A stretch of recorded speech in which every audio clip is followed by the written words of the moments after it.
کی بنا پر اسٹیل کی چھری کافی نہیں. آغا وحید خراسانی ان سے پوچھا گیا تو انہوں نے بھی یہی کہا کہ اگر یہ عرفی طور پر لوہا ہی شمار ہوتا ہے تو ٹھیک ہے. آغا خود کہہ رہے ہیں جی یہ لوہا ہے, اور بعض فقہا نے کہا کہ یہ لوہے کی قسم ہے. وہ دو گواہیاں آپ کو مل گئی, یہ لوہے کی قسم ہے.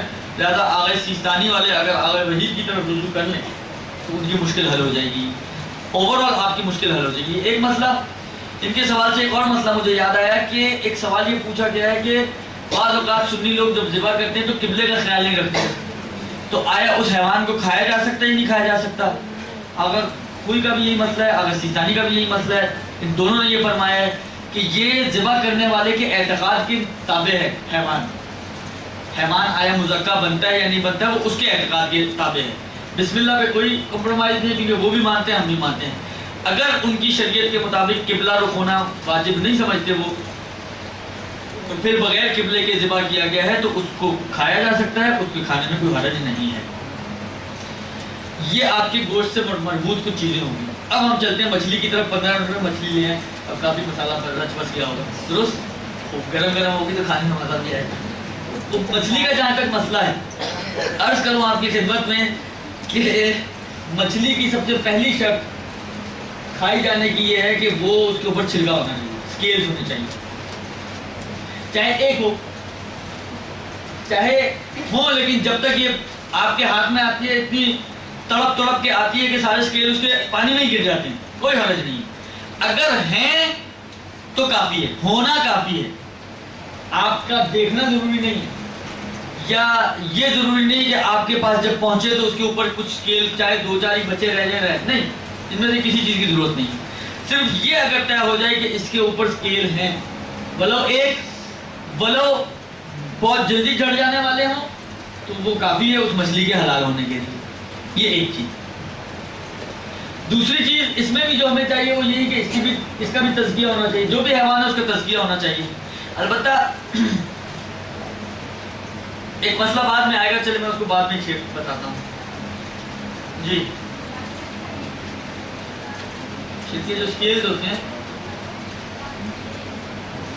فرض کریں اس پوری مچھلی کے اوپر ایک اسکیل موجود ہے تو بھی کافی ہے. یعنی تعداد میں ضروری نہیں کہ کوئی 100-200 ہو تو مچھلی حلال ہوگی. منیمم تعداد میں بھی ہو جو ایک, جب ایک سے زیادہ تو کوئی کم نہیں ہو سکتے, 0 پہ آ جائیں گے ہم, تو منیمم لیول پہ بھی ہو تو کافی ہے اور وہ مچھلی آپ کے لیے حلال ہو جائے گی. درست. دوسری چیز اس کا تزکیہ ہے. اس کا تزکیہ کیا مچھلی کا؟ مچھلی کے تزکیے کی 2 چیزیں ہیں. ایک تو یہ کہ مچھلی کو یا تو پانی سے زندہ نکالا جائے, اور جب زندہ آپ نے اس کو پکڑا ہے تو پانی سے باہر آنے کے بعد وہ مر جائے. یہ ایک اس کا تزکیہ ہے.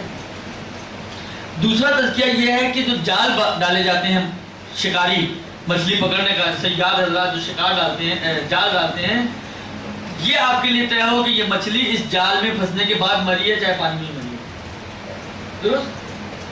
یہ 2 میں سے کوئی ایک چیز آپ کے لیے طے ہونی چاہیے. یا یہ شکاری کے جال میں پانی میں مر گئی ہے, بولو اچھا یہ شرط نہیں کہ پانی میں مرے, باہر بھی مر سکتی ہے, لیکن شکار اس شکاری کے جال میں آنے کے بعد مری ہے چاہے پانی میں مر جائے. اور دوسرا یہ کہ اس کو پانی سے زندہ نکال دیا جائے, اور زندہ نکالنے کے بعد پھر وہ مر جائے. اس کے تزکیے کے لیے نہ یہ شرط ہے کہ نکالنے والا مسلمان ہو, اصل کافر نے نکالی ہے تب بھی آپ کھا سکتی ہیں مچھلی, اور نہ یہ شرط ہے کہ بسم اللہ پڑھ کے نکالی جائے, بغیر بسم اللہ کے بھی اس نے نکالی ہے تو بھی آپ اس مچھلی کو کھا سکتی ہیں. اس کا تزکیہ نسبتاً آسان ہے. بس جو بھی مچھلی آپ کے سامنے ہے اس میں آپ نے 2 چیزیں ثابت ہونی چاہیے آپ کے لیے. ایک تو یہ کہ چھلکے والی ہے, یہ اطمینان ہونا چاہیے آپ کو. دوسرا یہ کہ یہ ان 2 میں سے کسی ایک طریقے سے مری ہے, چاہے آپ نے نہ بھی دیکھی ہو, ابنا دارے. اور غالباً انہوں نے لکھا ہے بعض جگہوں میں استفتاء میں کہ غالباً ایسا ہی ہوتا ہے کہ یہ یا تو پانی سے پکڑنے کے بعد مرتی ہیں یا پانی کے جال میں, شکاری کے جال میں آنے کے بعد مرتی ہیں. تو کیونکہ غالب ایسا ہی ہے لہذا عام طور پہ مچھلی میں اتنا مشکل نہیں. صرف ایک مشکل جو مچھلی کی ہے وہ یہ ہے کہ باہر جو مچھلی کے ٹن وغیرہ ملتے ہیں, یا باہر جو مچھلیاں تل رہے ہوتے ہیں, فرائی کر رہے ہوتے ہیں, بعض اوقات گزرتے موڈ ہو جاتا ہے انسان کا, آیا ان مچھلیوں کو کھایا جا سکتا ہے نہیں کھایا جا سکتا. فرماتے ہیں کہ یہ ثابت ہونا چاہیے کہ چھلکے والی مچھلی ہے. دوسری چیز تو عام طور پہ پائی جاتی ہے لیکن اس کا چھلکے والی ہونا ثابت ہونا چاہیے. اگر معلوم نہ ہو اگر معلوم نہ ہو آپ کے لیے اور کنفرم نہ ہو آپ اس بات پر کہ یہ آیا چھلکے والی مچھلی ہے یا نہیں ہے، تو آغا خوئی اور آغا سیستانی اور قاعدتاً امام خمینی کا میں نے دیکھا نہیں ہے، لیکن ان کا جو قانون ہے اس کے حساب سے ان کا بھی یہی مسئلہ ہونا چاہیے، لیکن آغا خوئی اور آغا سیستانی کے استفتاح میں یہ موجود ہے کہ ایسی مچھلی جس کے بارے میں کنفرم نہ ہو کہ اس کے اوپر چھلکا ہے یا نہیں ہے، تو ایسی مچھلی کو کھانا، مشکوک مچھلی کھانا جائز نہیں ہے۔ آپ کسی اہل سنت نے دعوت کی، شادی تھی، فش تھی، ہوٹلوں میں انسان جاتا ہے، بوفے لگا ہوا ہے، ایک فش پڑی ہوئی ہے، لوگ سب سے پہلے ٹوٹ کے پڑتے ہیں اس فش کے اوپر کہ کہیں ختم نہ ہو جائے، وہ آیا پہلے یہ سوچیں ٹوٹ پڑنے سے پہلے کہ یہ کھانا جائز بھی ہے یا جائز نہیں ہے، یہ کوئی بھی نہیں سوچتا ہمارے یہاں، یعنی اکثریت کی بات کر رہا ہوں میں، یہ نہیں سوچتے ہیں لوگ، جبکہ یہ آپ کو پہلے سوچنا چاہیے کہ یہ فش جو پڑی ہوئی یہاں پہ میرے کھانا جائز ہے جائز نہیں ہے۔ اگر کنفرم ہو جائے کہ یہ ایسی مچھلی ہے جو چھلکے والی تو کھانا جائز ہے، اگر آپ کو پتہ نہ چل سکے تو آپ کے لیے مچھلی کھانا جائز نہیں ہے۔ یہاں پر اب آپ مسلمانوں کے بازار والا قانون نہیں چلا سکتے ہیں، تو اس سے کہ مسلمان تو کھاتے بغیر چھلکے والی مثلا اکثریت، اس لیے آپ اس کو علامت نہیں بنا سکتے۔ جی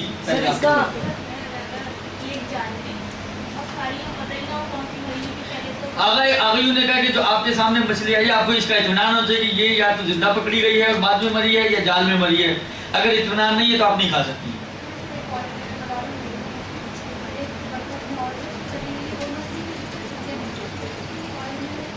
وہ مشکل نہیں ہے، اگر اسی آئل میں تلا جا رہا ہے تو نجس نہیں ہے یہ مچھلی کا مردار بھی پاک ہے، لہذا اس مچھلی کو اگر آپ نے کسی بغیر چھلکے والی مچھلی کو کسی تیل میں تلا گیا ہے، بعد میں اسی تیل میں چھلکے والی مچھلی تلی گئی تو اس میں کوئی حرج نہیں ہے، آپ اس کو یوز کر سکتی ہیں۔ سر اس کا ایک میڈیکل پوائنٹ آف ویو سے یہ بھی بینیفٹ ہے کہ میری ایک ڈاکٹر سے بات ہوئی تھی، ڈاکٹر رضوی سے، انہوں نے یہ بتایا تھا کہ خدا کا بڑا احسان ہے ہمارے اوپر جو ہمیں چھلکے والی مچھلی کو حلال قرار دیا گیا ہے کہ جب سمندر میں بہت تیزی آ جاتی ہے تو یہ مچھلیاں ٹکراتی ہیں کناروں سے، تو ان کے جسم کا جو زہر ہوتا ہے نا، یہ چھلکے والی مچھلی ان کے چھلکوں میں اثر آ جاتا ہے۔ ہم لوگوں کے بانسبت اہل سنت میں یہ وائٹ والی جو بیماری جو آ جاتی ہے یہ ان لوگوں کے زیادہ ہے، یہ ہر قسم کی مچھلی کھا لیتے ہیں، اس کی وجہ سے جو سادی جو مچھلی ہوتی ہے اس کا اثر اس کے گوشت میں آ جاتا ہے۔ یہ تو ہمارا پہلے پرانا عقیدہ ہے کہ پروردگار عالم نے جن چیزوں کو واجب یا حرام قرار دی، خلاف مصالح مفاسد کی بنا پر قرار دی۔ جی اطمینان آنا چاہیے، بالکل اس کو تو بیچنا ہے، وہ پھر کہاں چھلکے والی ہے، آپ کو اطمینان آنا چاہیے کہ یہ صحیح کہہ رہے ہیں۔ اگر کہنے والے کی، بیچنے والے کی قول پر اطمینان آ جائے آپ کو تو صحیح ہے، اما اگر اطمینان نہ،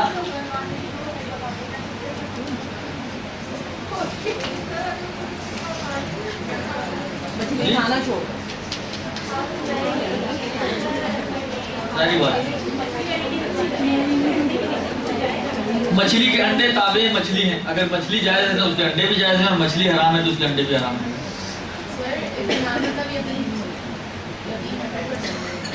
حد اقل اطمینان ہونا چاہیے آپ کو، اس سے کم پہ کہانی نہیں بیٹھے گی۔ مسئلہ یہ کہ دیکھ کے تو وہ صاف کر کے مسالہ لگایا ہوتا ہے نا، اس سے عام طور پہ تو صاف کر چکے ہوتے ہیں، اب آپ کو نہیں معلوم۔ رو وغیرہ تو دیکھیں، رو مچھلی ہے، پاپلیٹ مچھلی ہے، یہ تو مشہور ہے کہ ان کے اوپر چھلکے ہوتے ہیں، نہیں وہ تو صحیح ہے، لیکن فرض کریں گوشت پڑا ہے، آپ ٹن لے کر آئیں گے، ٹن میں مچھلی کا گوشت ہے، آپ کو کیا معلوم کون سی مچھلی کا؟ اگر معلوم نہیں ہے کہ کس مچھلی کا گوشت ہے تو آپ اس ٹن کو نہیں کھا سکتے ہیں، اور اگر معلوم ہے کہ کس مچھلی کا گوشت ہے اور وہ چھلکے والی ہی مچھلی ہے تو آپ کھا سکتے ہیں۔ ایک کتاب ہے آغا سیستانی کی، اردو میں اس کا ترجمہ ہوا ہے شاید جدید مسائل کے نام سے، جدید فقہی مسائل کے نام سے، اصل میں یہ عربی میں لکھی گئی تھی فقہ للمغتربین، غربی لوگوں کی فقہ، کیونکہ غرب میں یہ زیادہ مشکلات آتی ہیں تو اس قسم کی بہت ساری چیزیں وہاں پر آئی ہیں، اس کا اردو ٹرانسلیشن ہوا ظاہراً اسلام آباد سے، پتہ نہیں کراچی میں یہ کتاب اویلیبل ہے یا نہیں، لیکن لگتا ہے سب کے پاس ہے۔